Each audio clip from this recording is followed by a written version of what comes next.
Saya baru-baru ini bertemu dengan salah seorang ibu ya, yang kebetulan ibu ini seorang Jawa Ngapak yang dari Brebes juga, menikah dengan pria Sunda di daerah Brebes juga ya. Dan kita tahu bahwasanya di daerah Brebes itu yang perbatasan Jawa Barat itu terdapat dua bahasa, bahasa Sunda dan bahasa Jawa Ngapak. Kebetulan si ibu itu bincang-bincang sedikit dengan saya, katanya sudah lama menikah dengan orang Sunda tersebut, tapi kok belum bisa bahasa Sunda gitu. Bisa pun dengan pengucapan aksennya itu masih Jawa itu. Misalkan, tentang warna itu dia mengatakan brem, hideng. Nah, itu masih badeol kalau bahasa Sundanya, kalau istilah Sundanya itu badeol. Artinya itu maksudnya aksen Jawanya itu masih kerasa itu, masih terdengar, belum bisa lentur pengucapannya seperti orang Sunda. Nah, kemudian saya bilang ke ibu tersebut, "Bu, mau dikasih tahu tipsnya bagaimana cara pengucapan bahasa Sunda agar terkesan alami dalam pengucapan," gitu. Kemudian saya kasih tipsnya. Jadi ketika bunyi itu harus ditambahkan u ya.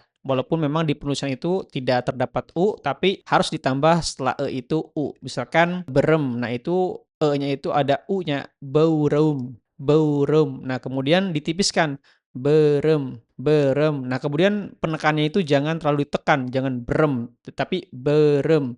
Nah, insya Allah itu akan mudah untuk pengucapan, sesuai dengan aksen Sunda. Nah, ketika saya sampaikan seperti itu, maka ibu itu langsung bisa. Dalam artian, orang Jawa mengucapkan kalimat Sunda itu memang agak susah gitu, agak agak repot ketika pengucapan kalimat Sunda yang dia masih ada aksen Jawanya gitu.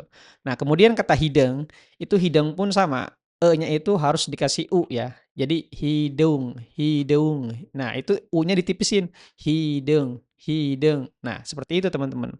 Jadi ibu itu alhamdulillah langsung bisa. Orang Jawa yang ingin mengucapkan kata dalam bahasa Sunda, itu untuk kalimat maka dikasih u setelahnya. Jadi aksen Jawanya itu tidak terlihat. Insya Allah lama-lama natural seperti orang Sunda. Dan saya dari kecil itu sudah bisa dua bahasa ya. Bahasa Jawa oke, bahasa Sunda juga oke. Itu di antara mungkin keunikan bahasa di perbatasan Jawa Tengah dan Jawa Barat ya, terutama di daerah Brebes dan Cirebon dan Indramayu situ. Jadi, satu rumpun itu memiliki 2 bahasa ya, seperti itu. Terima kasih teman-teman.